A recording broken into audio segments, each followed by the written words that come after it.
हमने 4 लोक देवता पढ़ लिए, हड़बू जी पढ़ लिए, गोगा जी पढ़ लिए, रामदेव जी पढ़ लिया और अपने बाबूजी राठौड़ को पढ़ लिया।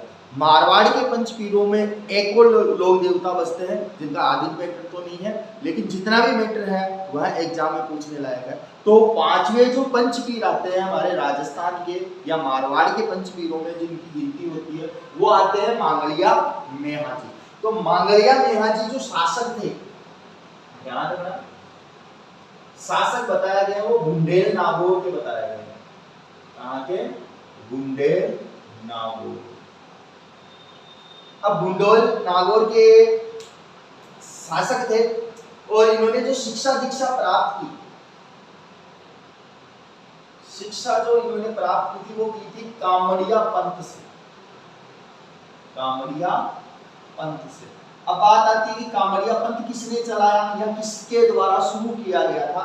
तो मैंने आपको रामदेव जी के बारे में बताया था और रामदेव जी के द्वारा यह शुरू किया गया, शुरू किया था इसको रामदेव जी द्वारा, रामदेव जी के द्वारा। अब आगे बात करें तो वही इनका जो मेला लगता है, इनका जो मेला लगता है वो मेला लगता है बापनी गांव फलोदी में। कहां पे लगता है? बापनी गांव फलोदी में, ठीक है। इसके अलावा मेला कब आयोजित होता है? तो ये मेला लगता है भाद्रपद कृष्ण अष्टमी के दिन। कब लगता है? भाद्रपद कृष्ण अष्टमी के दिन लगता है, या यूं कहे जन्माष्टमी के दिन लगता है।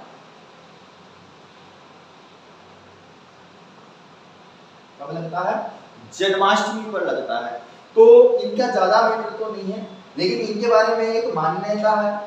इनका मान्यता की अगर मैं बात करूं तो इनके भोपों की वंशवृद्धि नहीं होती है, इनके भोपों की वंशवृद्धि नहीं होती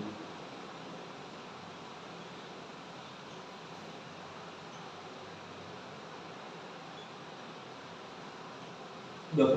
एक बार दोबारा रिपीट करते हैं कि मांगलिया मेहाजी कहाँ के शासक थे या कहाँ पे इनका जन्म हुआ था? बुंडेल नागौर में हुआ था। शिक्षा इन्होंने जो प्राप्त की, शिक्षा दीक्षा जो इन्होंने ली कामड़िया पंथ से ली थी। और जब मैंने रामदेव जी पढ़ाया था तो उस समय भी मैंने बताया था कि कामड़िया पंथ जो शुरू किया गया है वो रामदेव जी द्वारा किया गया है। इसके अलावा मैंने आगे बताया कि मेला कहाँ लगता है, तो इनका मेला लगता है बापनी गांव फलोदी में। अब हो सकता है कि फलोदी जिला बन गया हो जोधपुर से अलग होकर, तो फलोदी जोधपुर भी बोलते हैं और फलोदी भी आप याद रखना। तो बापनी गांव फलोदी में इनका मेला लगता है और ये मेला भाद्रपद कृष्ण अष्टमी के दिन लगता है, मतलब कि कृष्ण जन्माष्टमी के दिन लगता है।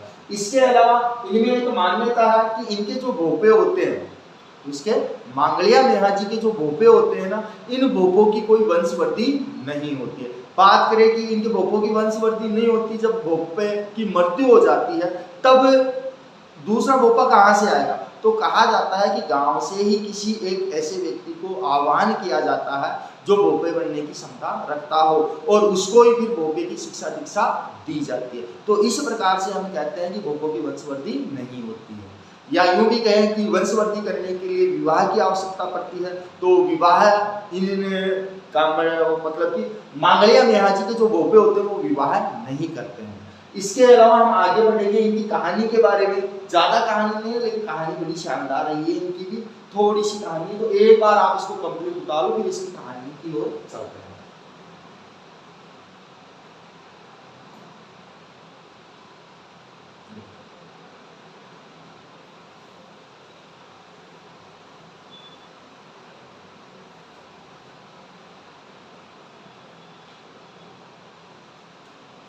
बात करें इनके घोड़े की कि इनके घोड़े का क्या नाम था, तो इनके घोड़े का नाम था किरण काबरा। काबरा क्या नाम है? किरण काबरा। अब बात करते हैं कि इनकी मृत्यु कैसे हुई। तो मृत्यु के पीछे ये है कि जब इनकी इनके मांगलिया मेहा जी के पिताजी की जब मृत्यु हो जाती है तो अपने पिता की अस्थियों को लेकर ये अपने अजमेर में पुष्कर झील में बहाने के लिए जाते हैं। तो कहा जाता है कि वहाँ पे जब ये अपने पिता की अस्थियां बहा रहे थे तो इनके कोई बहन बेटी या नहीं थी, तो उस समय इन्होंने अपनी एक धर्म की बहन बनाई थी पुष्कर अजमेर में, जिसका नाम था पाना गुजरी। ध्यान रखना, धर्म बहन कौन थी इनकी, इधर लिख देता हूं, धर्म बहन जो इन्होंने बनाई थी उसका नाम था पाना गुजरी या पन्ना गुजरी भी बोलते हैं, पाना गुजरी भी बोलते हैं, पन्ना गुजरी भी बोलते हैं, बात एक ही है। तो कहते हैं कि जब इनको अपनी बहन बनाया और अपने पिता की अस्थियों का विसर्जन पुष्कर झील में किया, तो कहते हैं कि इन्होंने वचन दिया था अपनी बहन पन्ना गुजरी को और कहा था कि भविष्य में अगर कभी भी मेरी आवश्यकता पड़ती है या तुम पर कोई संकट आता है तो आप बेझिझक मेरे को याद कर लेना, और याद करने के साथ ही नागौर पहुंचाना था। तो कहते हैं कि जैसलमेर का एक शासक था, जैसलमेर का शासक था राव साणगदेव। कौन था? राव राणंगदेव, राव राणंगदेव।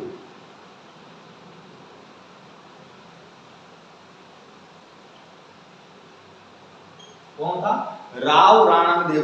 तो राव राणंगदेव ने क्या किया कि पन्ना गुजरी की जो गायें थी उनको चुरा लिया, और चुरा लिया तो वही कहते हैं कि जब पन्ना गुजरी को अपने भाई की मदद की आवश्यकता पड़ी तो उस समय यह अजमेर से इनके यहाँ नागौर की तरफ आती है, और नागौर आने के बाद में जो भी इनके साथ गायों के साथ चोरी की उसके बारे में बताती है, और बताने के बाद में मांगलिया मेहा जी अपनी घोड़ी पे सवार होकर, जिसका नाम था किरण काबरा, उस पे सवार होके जाते हैं और राणंगदेव से जैसलमेर की फौज की तरफ से युद्ध करते हुए क्या होते हैं? वीर गति को प्राप्त होते हैं। तो ध्यान रखना, मांगलिया मेहा जी को भी हम गोरक्षक देवता के रूप में पूजते हैं।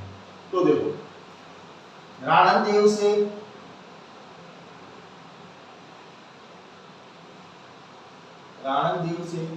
जैसलमेर की फौज की तरफ से, जैसलमेर की फौज की तरफ से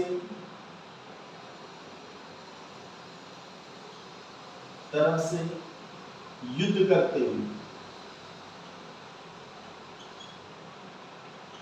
ठीक है। और बात करें उपनाम की, तो उपनाम में ध्यान रखना, इनको भी गोरक्षक देवता बोला जाता है। क्या बोला जाता है? गोरक्षक देवता। तो मारवाड़ के ऐसे पंचवीर जो गोरक्षक थे, ध्यान रखना, मारवाड़ के पंचवीर जो गोरक्षक भी थे, मारवाड़ के ऐसे पंचवीर या लोक देवता जो गोरक्षक थे, तो हमने पहला पढ़ा था पाबूजी राठौड़। क्या पढ़े थे? पाबूजी राठौड़। इसके अलावा गोगाजी ने गाय बचाई थी। इसके अलावा हड़बूजी जो गायों की रक्षा करते थे,